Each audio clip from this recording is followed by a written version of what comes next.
Pokémon es como las pipas. Empiezas comiéndote una y cuando te das cuenta te has comido 151. Hoy vamos a revivir cómo comenzó todo. La primera generación de Pokémon marcó a millones de jugadores y cambió para siempre el mundo de los videojuegos. Desde su creación, llena de desafíos y decisiones clave, hasta su llegada a Occidente y el fenómeno que desató. Te contaré la increíble historia detrás de Pokémon Rojo y Azul, anécdotas, secretos del desarrollo y el impacto que tuvo este juego en toda una generación. Quédate hasta el final porque vas a descubrir cosas que quizás nunca te había imaginado. ¡Vamos al lío! El nacimiento de Pokémon, la idea que nadie quería. Pokémon fue una idea que muchos descartaron al principio. Satoshi Tajiri, el creador de la saga, siempre fue un apasionado de coleccionar insectos. De niño pasaba horas en los bosques de Japón capturando escarabajos y otros bichos. Con los años, esa pasión por la captura se transformó en la base de Pokémon. Cuando presentó la idea a Nintendo, la respuesta no fue inmediata. Un juego sobre capturar y coleccionar criaturas no pareció una propuesta ganadora. Sin embargo, Shigeru Miyamoto, el creador de Mario y Zelda, vio potencial en el concepto y decidió apoyar a Tajiri. Así nació Game Freak, el pequeño estudio que desarrollaría Pokémon Rojo y Verde para la Game Boy.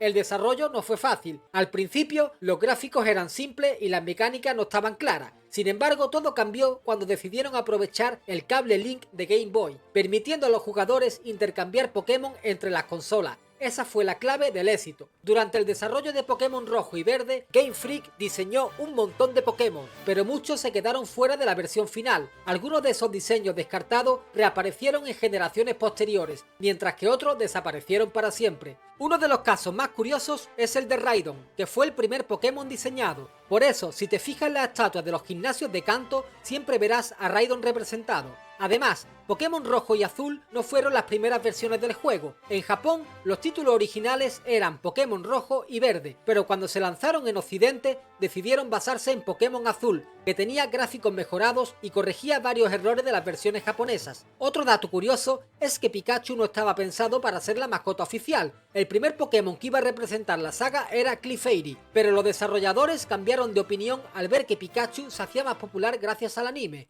Si jugaste a Pokémon Rojo y Azul, seguro que te encontraste con el mítico Missing No, uno de los glitches más famosos de la historia de los videojuegos. Este error ocurría debido a cómo el juego gestionaba las tablas de datos de los Pokémon y de objetos. Cuando el jugador realizaba ciertos pasos específicos, el juego mostraba a Missing No como una criatura extraña y glitcheada. Lo más sorprendente es que este glitch podía duplicar objetos en tu inventario, lo que lo convirtió en una especie de truco secreto que todos querían probar. Pero Missing No era el único error. Las versiones originales de Rojo y Verde estaban llenas de glitches, desde textos desordenados hasta fallos que podían bloquear el juego por completo. Aunque Pokémon nació como un videojuego, su verdadero despegue mundial vino gracias al anime. La serie comenzó a emitirse en 1997 en Japón y rápidamente se convirtió en un fenómeno de masas. Ash Ketchum y su Pikachu conquistaron a millones de niños en todo el mundo, ayudando a que las ventas de los juegos se dispararan. Lo curioso es que el anime introdujo elementos que luego fueron incorporados en los juegos. Por ejemplo, el personaje de Jesse James del Team Rocket no existía en las primeras versiones del juego, pero se añadieron después debido a su popularidad en la serie. Además, Pokémon Amarillo se creó como una versión especial basada en el anime. En este juego Pikachu te sigue por el mapa, recreando la relación entre Ash y su compañero eléctrico.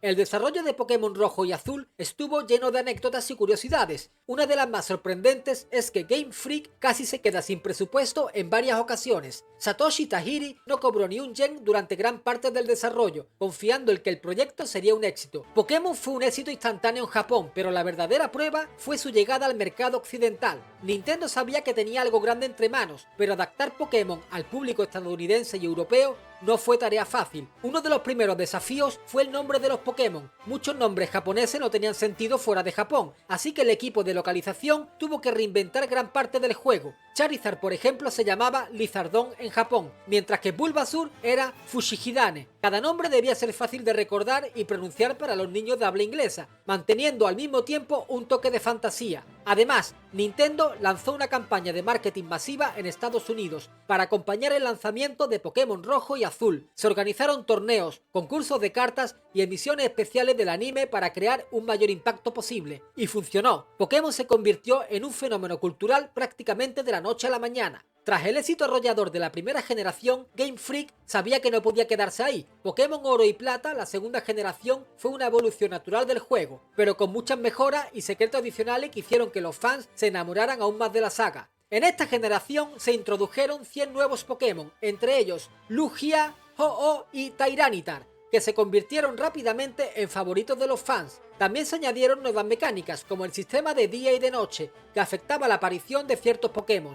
Uno de los cambios más significativos fue la inclusión de los huevos Pokémon, permitiendo a los jugadores criar sus propios Pokémon por primera vez. Este sistema revolucionó la jugabilidad, haciendo que cada partida fuera única y personal. Además, Pokémon Oro y Plata eran técnicamente una continuación directa del Rojo y Azul. Después de completar la Liga Pokémon, los jugadores podían viajar de nuevo a Kanto, la región original, y enfrentarse a todos los líderes de gimnasios clásicos. Esto fue un auténtico regalo para los fans, ya que ningún otro juego de la época ofrecía un contenido tan extenso. Algo que definió a Pokémon desde el primer momento fue su lanzamiento en dos versiones distintas, Rojo y Azul, Rojo y Verde en Japón. Aunque hoy en día esto parece normal, en los años 90 fue una auténtica revolución que cambió la forma en que los videojuegos se comercializaban. La idea de lanzar dos versiones no fue un simple capricho de marketing. Satoshi Tajiri quería que los jugadores experimentaran el espíritu de cooperación y competición del mundo Pokémon. Cada versión tenía criaturas exclusivas, obligando a los jugadores a intercambiar Pokémon con amigos si querían completar la Pokédex. Este enfoque no solo aumentó las ventas, sino que también creó una comunidad viva y activa en torno al juego.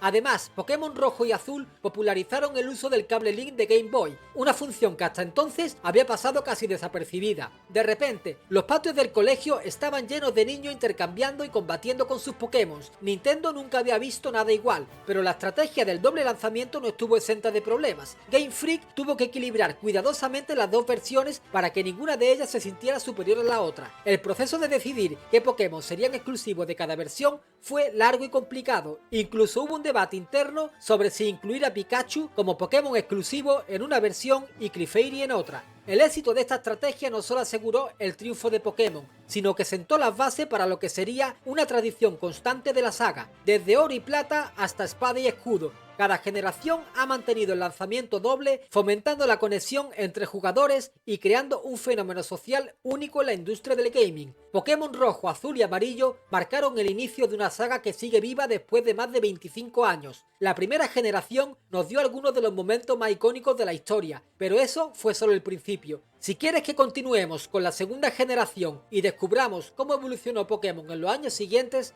déjamelo en los comentarios. Nos vemos en el siguiente vídeo. ¡Chao!